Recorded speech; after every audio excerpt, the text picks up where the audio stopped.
Hey, it's another week. That means it's another episode of Fixing Your Agile Coaching. I am professional Scrum trainer Ryan Ripley. This gentleman next to me is fellow professional Scrum trainer Erik Weber. I think 10-year veteran of the Scrum Wars, right, Erik? Yeah, almost. A lot has changed in 10 years. Yeah, Erik's definitely one of the ones who early on was very encouraging and very helpful. Always have appreciated our time in Burlington, Massachusetts. I don't know why I say Vermont, but we assemble every now and then, or we used to at headquarters, and Erik's one of the good ones who is willing to help out. So it's always been great getting some mentorship and some guidance from him. And so, Erik, thanks for joining us here. I can't wait to see what I get to learn from you today. Of course, I hope I have a couple gems to share. Well, I think you do. Like you've been to a lot of places. You've seen a lot of Scrum. You've seen a lot of Agile coaches working in large organizations. You've actually founded startups and invested in places, and so lots of great experience. And something that we were talking about before we hit the record button was this idea that perhaps Agile coaches could be forgetting the product owner in the big scheme of things. Like they're good at and right. We love Scrum Masters, right? We're professional Scrum trainers, but the Agile coaches are a reality in our world, right? And so they go in and I think they do a decent job of coaching at the middle management and the executive level. And they kind of coach the Scrum Master because that's kind of there's a lot of polarity there. There's a lot of congruence there. They sometimes, if they're technical, coach the developers, but something you pointed out that was missing, and I thought, man, that's so true. Maybe sometimes they forget the product owner. Right? Yeah, or just forget helping the product owner understand Agile product management in general. It seems like most Agile coaches I run into focus a lot on process, or sometimes if they come from a technical like coding background, on like good Agile programming practices, which is great. We need that. But I don't run into a lot of Agile coaches that are helping the product owner understand the product and understand how to move it forward in the most valuable way. There's not a lot of tools and techniques being given to product owners out there to help them. Well, and what's really interesting about your more recent history, especially in the Scrum world, is that you help bring forward the professional Scrum with UX, UI, partnered up with Jeff Goethelt and Josh Seedon, along with Gary Pedretti, and you guys brought this class forward. And there seems to be a lot of tools and techniques within that body of material that Agile coaches could really leverage to kind of fill this gap. Yeah, that's a great place to start, and it's super digestible. That Lean UX book, and specifically the Lean UX Canvas, is something that you can help your product owner work through in an hour the first time, right? You can get all the way around that canvas in an hour. And as you get into it more, that's something that you could set up for like every major feature. Maybe do it once a quarter for the product as a whole, or do it for the product as a whole as you're kicking the product off. There's a lot of kind of levels of recursion for that tool.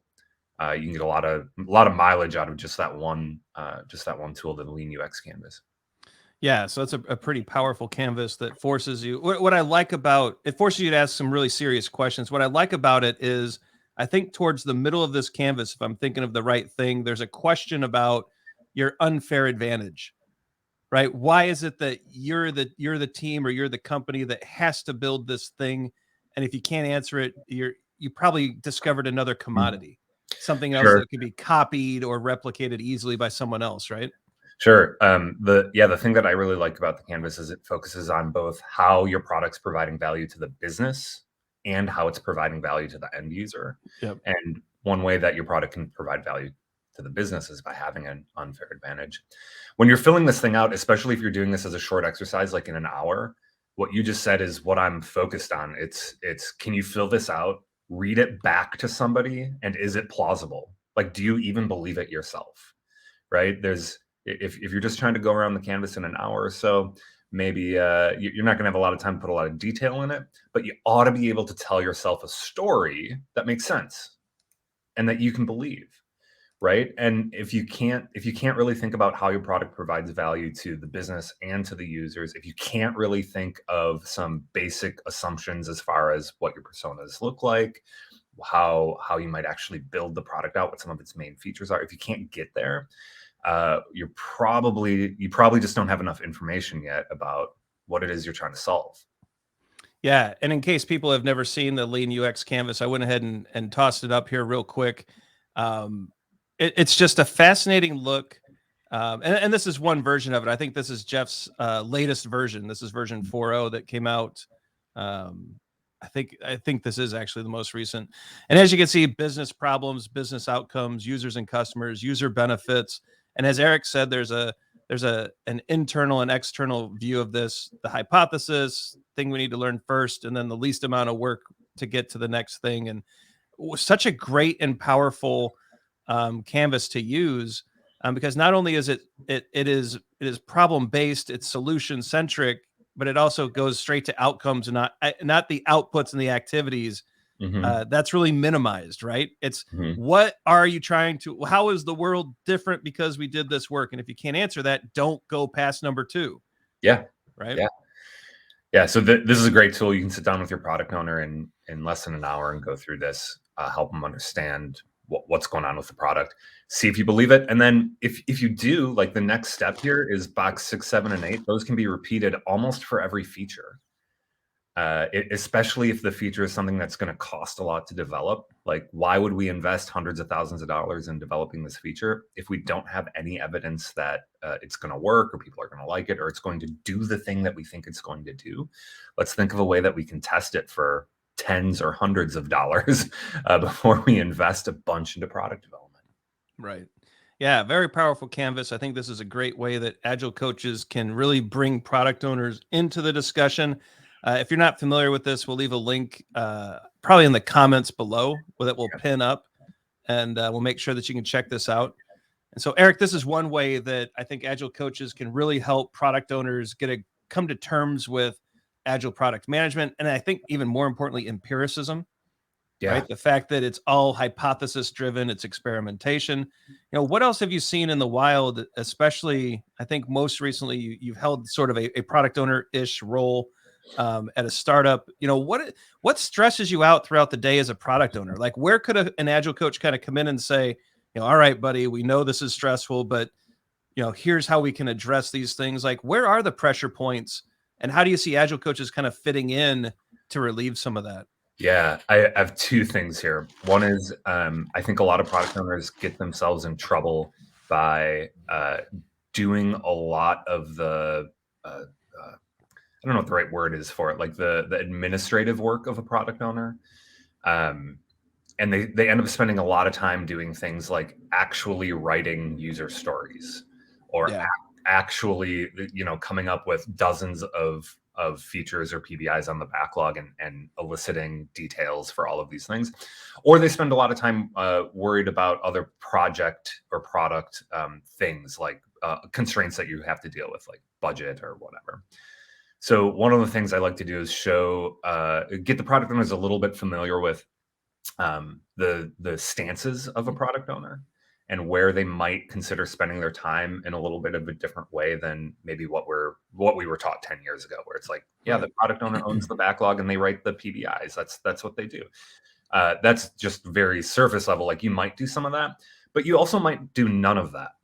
I always like telling the story that when I'm a product owner, I'm not a very detailed person. I'm not good at looking through the whole backlog and writing details on every PPI and stuff like that. I always have people on the team help me out with that. And I spend more time thinking about, okay, where is this product going next? How are we going to test these ideas cheaply? And dealing with other constraints in the organization. So the stances of the product owner are a good way to start trying to get away from being a scribe, being a backlog manager, and having those types of activities being your full-time job or almost your full-time job, and more towards, learning how to make really good decisions, learning how to influence stakeholders, just managing stakeholders, herding cats, as we like to call it. Yeah. Figuring out what's going on in the organization and in the market, and distilling that down into your product team. You don't have to be the person that's writing everything, that's writing every user story and all of the acceptance criteria. You can get help with that, whether it's somebody on the team, or from product management, if there's a separate organization, or wherever it is, you can get help with some of these lower level things so that you have time to spend on more strategic things. Yeah, I remember so many conversations with product owners when I've tried to help them as an Agile coach or as a Scrum Master, where they were so heads down into the product backlog, and very distinctly remember a conversation where this is not the product.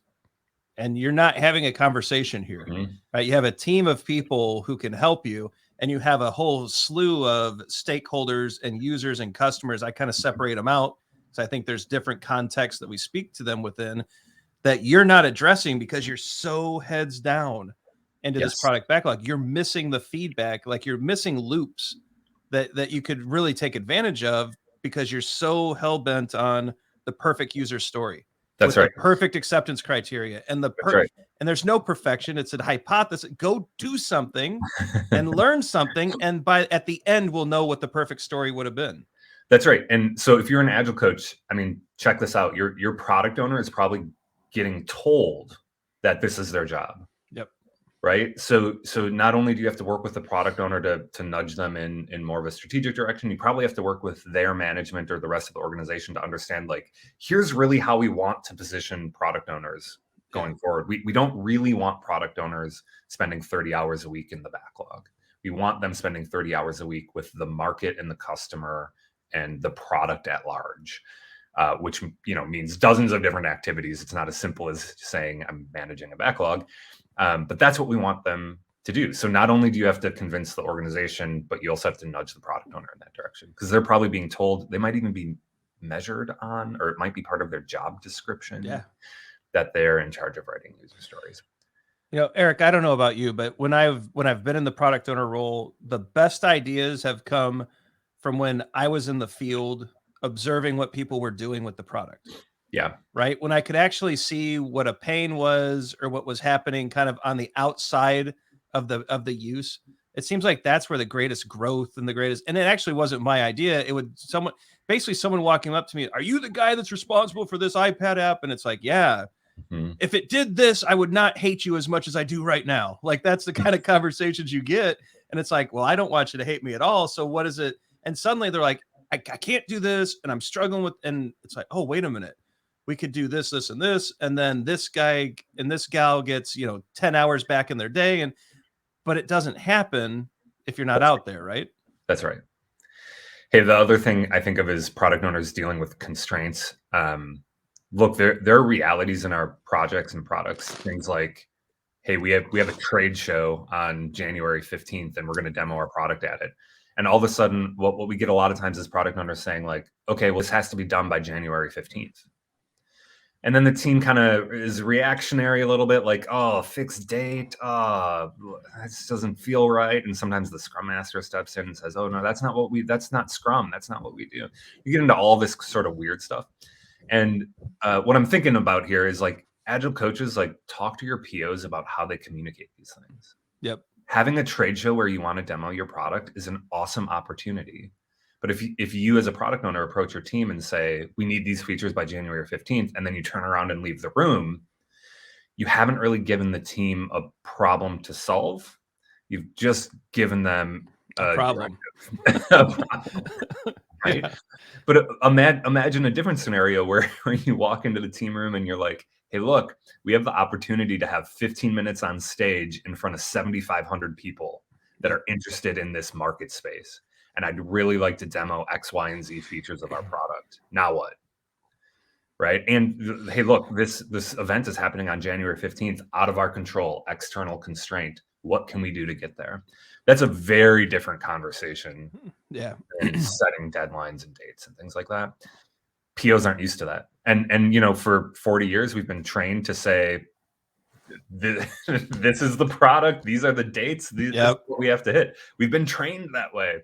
And Agile coaches could really help us out with language and approach when it comes to communicating external constraints to the team. One of my favorite questions in that situation, Erik, is to just say, what's the minimal thing that we could do here to give people an idea of what we're trying to achieve?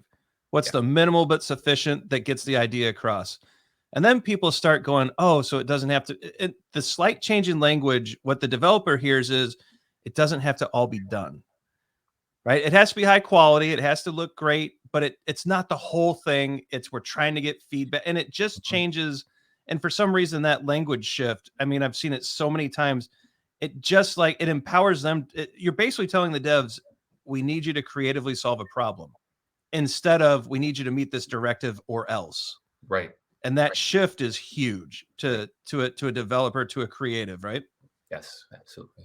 So Agile coaches, help us out. Product owners need some love too. I love it. Erik, thank you so much for bringing this forward. I think it's a really important reminder to Agile coaches. I just think super, super good idea here, and a lot of tools too, right? Use the canvas, use some of these language shifts. Agile coaches, we know you have the skills, apply them to the product owner as well. Erik, anything you want to promote or discuss before we wrap this one up? No, I don't think so, but I will plug the advanced product owner course with scrum.org. I just taught it for the first time last week, and I think it's an amazing 2 days of exploring these stances. Really good if you're already a Agile coach, actually, or if you're in product at a company. Love that discussion. Yeah, it's one that Todd and I have taught through a few times. It's a lot of fun. I'll actually plug your course, Erik, the PSU, the Professional Scrum with UX UI. I'm actually taking it this Thursday and Friday with your partner Gary Pedretti on the course, and him and Ty Crockett are actually teamed up to teach the class, and so I'm excited to see. Yeah, I'm excited to see what you guys built, and can't wait to use those tools in our own practice. So. 2 good courses if you get a chance to take them. And if you see Erik teaching a PSU in the future or a product owner course, it's hard to go wrong with Erik. So definitely check out what he's up to. Thanks, man. All right. End screen time. Check out the socials, like and subscribe so you never miss a video. You don't want to miss these videos. Each and every week, we bring great Agilists like Erik to the forefront and try to wrangle out a few of their best kept secrets, tips, and ideas. And so we certainly got there today. Hope you got a lot out of the discussion with Erik, but like and subscribe so you never miss a video. Some videos are going to pop up below. The YouTube algorithm thinks you'll like them. Hey, we do too. Leave your comments, ask your questions, and we'll see if we can get Erik back someday if there's a really good question in there. But otherwise, go forward, do some good things. Agile coaches, don't forget about your product owners. We'll see you next week.